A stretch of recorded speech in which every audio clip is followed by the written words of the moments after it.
नमस्कार दोस्तों, मैं आपके अपने चैनल टीचर एजुकेशन पर आपका स्वागत करती हूँ। आज का जो टॉपिक है वो है कैरेक्टरिस्टिक्स ऑफ कैरियर।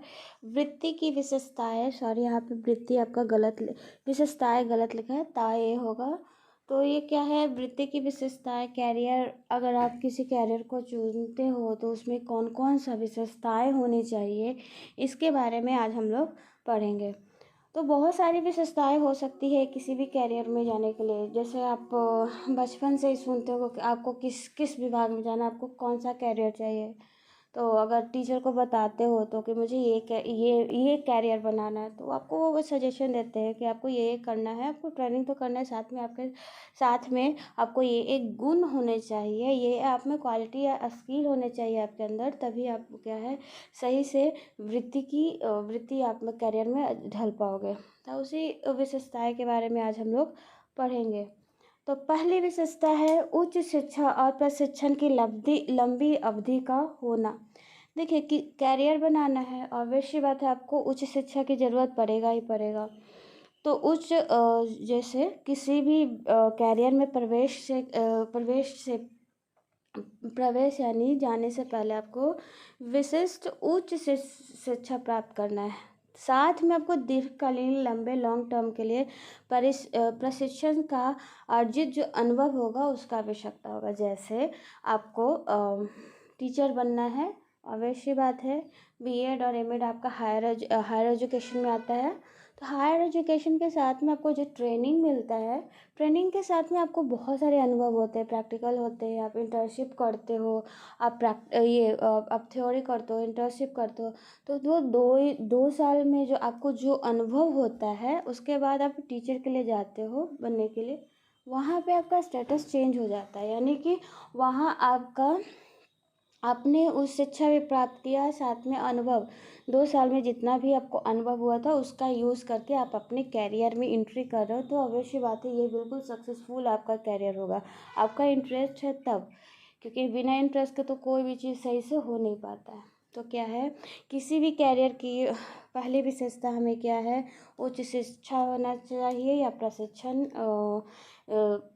ऐसा नहीं है कि 1-2 दिन ट्रेनिंग लिए, प्रशिक्षण लिए, हो गया मेरा, नहीं, लंबी अवधि यानी कि लॉन्ग टर्म, जिससे आपको अनुभव हो सके किसी भी चीज़ के बारे में। सेकंड है वृत्ति का आचरण संहिता का होना।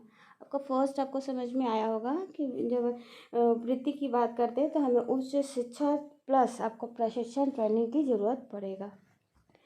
सेकेंड है वृत्ति का आचार संहिता का होना आवश्यक है। ठीक है, प्रत्येक कैरियर जो होता है आचार संहिता की होती है। जैसे जिसकी रचना उस वृत्ति की परिषद करता है, परिषद द्वारा या वृत्ति के में लगे लोगों के द्वारा की जाती, यानी कि रूल कर सकते और रूल कर सकते हैं। साथ में आपका क्या है, एक और उस रूल के नीचे हमको रहना है, मतलब नीचे क्या, उसको मानना ही मानना है, क्योंकि हर का डिसिप्लिन होता है। डिसिप्लिन के अनुसार आप चलोगे नहीं तो सही से कार्य होगा नहीं। जैसे और चंद्रमा है, अगर सूरज है, मैं वो बोले कि मैं ये काम करूँगा नहीं, मैं पूर्व से नहीं निकलूँगा, मैं उत्तर या दक्षिण, तो ये होगा नहीं। तो छोटे बच्चे के एग्जाम्पल के लिए हो गया। आचार संहिता यानी कि हर कैरियर के लिए एक अपना रूल रेगुलेशन होता है, बहुत सारे डिसिप्लिन बोल सकते हो, उसको हमें पालन करना ही करना है। अगर आप नहीं करोगे तो उसमें आप उतना डेवलप नहीं कर पाओगे, क्योंकि हमें लगता है कि हर चीज़ हमें अपने अनुसार चाहिए, लेकिन ये ऐसा नहीं होता है। हमें कहीं भी जाते तो उसके अकॉर्डिंग ही हमें कार्य करने होते हैं। थर्ड है वृत्ति में कर्तव्य परायणता का होना। इसका मतलब क्या है, प्रत्येक वृत्ति में कुछ कर्तव्य का पालन करना आवश्यक है। क्योंकि हर कैरियर का अपना क्या होता है, कर्तव्य होते हैं, जिसका अनुपालन आपको करना ही करना होगा। जैसे आप टीचर में आप गए हो, इसमें क्या है, आपको कुछ कर्तव्य दिए गए हैं कि बच्चे, जैसे आपको पढ़ाना तो काम ही है, बट कर्तव्य दिया गया है कि बच्चे में कैसे करके ज़्यादा से ज़्यादा डेवलपमेंट किया जाए, ये आपका कर्तव्य है। बच्चों को डिसिप्लिन में रखा जाए, सोशली तौर पर वो एक्टिव हो, मोरल तौर पे वो सही हो, तो ये सब कर्तव्य एक टीचर का होता है। ऐसा नहीं कि सिर्फ हमें पढ़ाना नहीं, कर्तव्य प्रामाणिकता का होना जरूरी है। इसे कर्तव्य कुछ है तो उसे पूरा करना है, तो उसमें आपको क्या है वो उसका पालन करना भी आवश्यक है। फोर्थ है समाज के प्रति उत्तरदायी होना। देखिए समाज के प्रति उत्तरदायी, कोई भी कैरियर में आप जाते हो तो हर एक कैरियर अपने आप के लिए नहीं होता है बट आपको समाज को इन्वॉल्व करके ही लेना पड़ेगा। समाज के अगर आप समाज में योगदान नहीं दे रहे हो, बहुत अच्छा काम कर रहे हो, तो आप वहाँ पे आपका कैरियर सफल नहीं होगा। यानी कि जो देखिए इसका मुख्य जो उद्देश्य है स्वयं का विकास करना है ही, साथ में जैसे कैरियर का क्या कैरियर बनाना, मैं कैरियर बनाना चाहती हूँ टीचिंग लाइन में, तो मैं खुद का तो विकास करूँगी, लेकिन साथ में सामाजिक जो प्रतिबद्धता है, ज़रूरत है, वो भी मुझसे जुड़ी हुई है। यानी कि आप टीचर हो तो आप समाज से समाज आपको आप अपना पैसा आपको मिल रहा है, आपका कैरियर बना हुआ है, बट ये नहीं है कि आप में ही ये होगा, ये समाज से भी जुड़ा हुआ है। क्योंकि बच्चे समाज से जुड़े हैं, आप वो निकलेंगे वो फिर समाज में जाएंगे।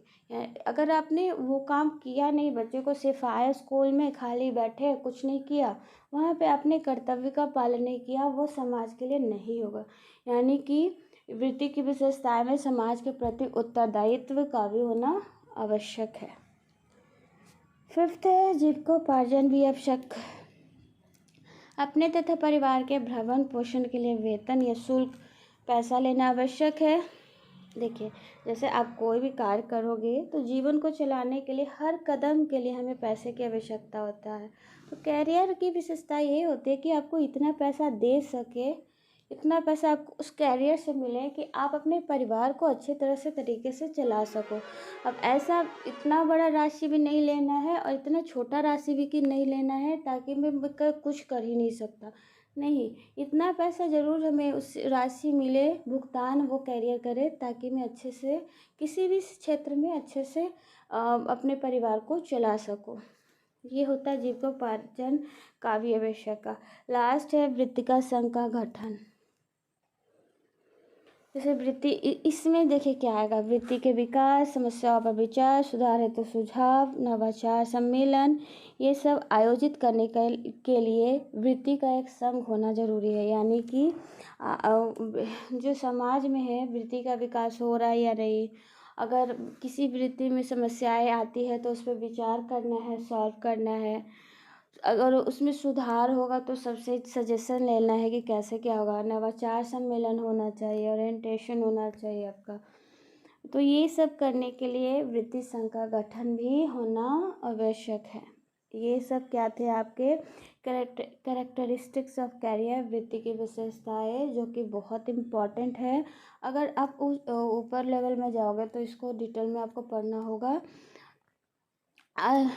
ये पॉइंट्स आपको सब समझ में आया होगा क्योंकि बहुत इजी है। आई होप आपको समझ में आया होगा। अगर आपने नहीं समझ में आया तो आप अपना प्रश्न कमेंट बॉक्स में पूछ सकते हैं। Thank you and have a good day.